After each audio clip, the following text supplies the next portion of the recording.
మనకి ఏ ప్రాబ్లం ఉన్నా కూడా ఆ ఆవులకి చెవులో వెళ్ళి నాకు ఈ ప్రాబ్లం ఉంది అంటే అది వెళ్ళి ఆ పలానా మొక్క తినేసి వచ్చేదన్నమాట. దాని పాలు మనం తాగినప్పుడు ఆ ప్రాబ్లమ్స్ అన్నీ మనకి పోయేవి.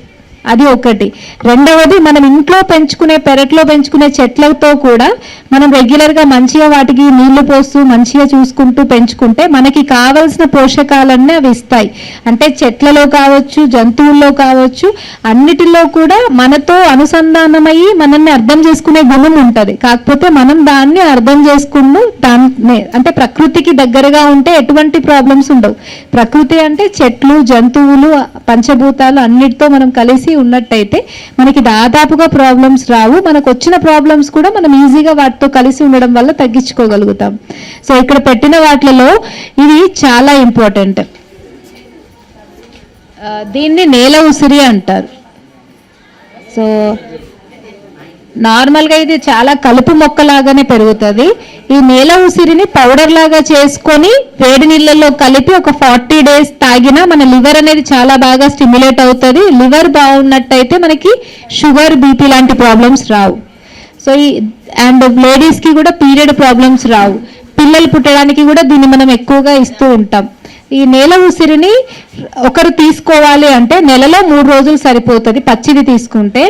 సో ఏ ప్రాబ్లం లేని వాళ్ళైతే, ప్రాబ్లం ఉంటే దానికి తగ్గట్టుగా మనం డోస్ చెప్తాం. సో జనరల్గా హెల్దీగా ఉండాలి, మామూలుగా ఉండాలి అంటే ఒకరికి ఇది సరిపోతుంది. ఇలా ఒక చెట్టు తీసుకొని దీన్ని చిన్న చిన్న ముక్కల్లాగా చేసుకొని చిన్న ముద్దలాగా చేసుకొని ఆవు పాలల్లో కలిపి వడబోసి తాగాలి. ఇది 3 రోజులు తాగాలి. ఇలా ఈ 3 రోజులు కూడా ఎటువంటి పులుపు, నాన్ వెజ్ ఏవి తినకూడదు. జస్ట్ లైట్ ఫుడ్ తినాలి. ఇట్లా మీరు నెలలో ఒక 3 రోజులు, నెలలో 3 రోజులు ఒక 3 months చేసి ఆపేస్తే ఆ సంవత్సర కాలం పాటు మనకి లివర్ సంబంధిత సమస్యలు ఏవి రావు.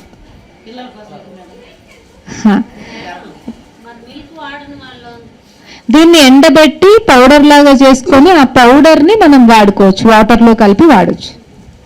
సో ఇది నేల ఉసిరి. సో దీనివల్ల లివర్ అనేది మంచిగా అవుతుంది. మనకి డైజెషన్ సంబంధిత సమస్యలు కూడా చాలా వరకు తగ్గుతాయి. సో ఇది రెండవది వెంపలి. అందరికీ తెలుసు కదా వెంపలి చెట్టు. దీన్ని మీరు ఏమైనా వాడతారా వెంపలి చెట్టుని?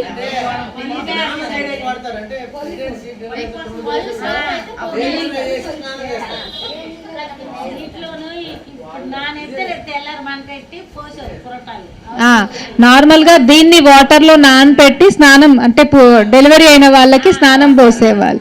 సో ఈ వెంపలి చెట్టు ఏంటి అంటే మనకి స్ప్లీన్ అంటే లివర్తో పాటు ఎడమ సైడ్ స్ప్లీన్ అని ఉంటుంది, ప్లీహం అంటారు అనమాట. అది మనకి లివర్ కావచ్చు, స్ప్లీన్ కావచ్చు, రెండు కూడా హెల్దీగా ఉంటే మనకి ఎటువంటి ప్రాబ్లమ్స్ రావు. దీన్నే శరపుంక అని కూడా అంటారు. ఎందుకు అంటే నార్మల్గా ఇది మనకి ఎక్కడ ఈ ఆకును తెంపినా కూడా ఇది ఒక శరం. ఇంతకుముందు ఇదేమంటారు వాడేవాళ్ళు కదా యుద్ధాలలో, శరం అంటారు. ఇట్లా బల్లె ఇలా మనం తీస్తే ఈ షేప్లో వస్తుంది. ఎలా కట్ చేసినా కూడా ఇలానే వస్తుంది కట్ అవ్వడం. అందరు కట్ చేసి చూడండి, ఆకు తెంపండి. అదే శరపుంక అంటే దాన్ని మనం కట్ చేస్తే శరం లాగా అది ఉంటుంది. సో ఇది మనకి లివర్, స్ప్లీన్ ప్రాబ్లమ్స్, ఎవరికైనా ఆల్కహాల్ తాగడం వల్ల కావచ్చు, మామూలుగా కావచ్చు, లివర్ ప్రాబ్లమ్స్ ఉన్నట్టయితే ఈ ఆకు ఆవులకు పెట్టి ఆ ఆవు పాలు తాగాలి. డైరెక్ట్గా దీన్ని తాగకూడదు. సో దీన్ని ఆవులకు పెట్టండి, ఆ తర్వాత వచ్చి ఆవు పాలు తీసుకున్నట్టయితే మనకి లివర్ ప్రాబ్లమ్స్ చాలా బాగా తగ్గుతాయి.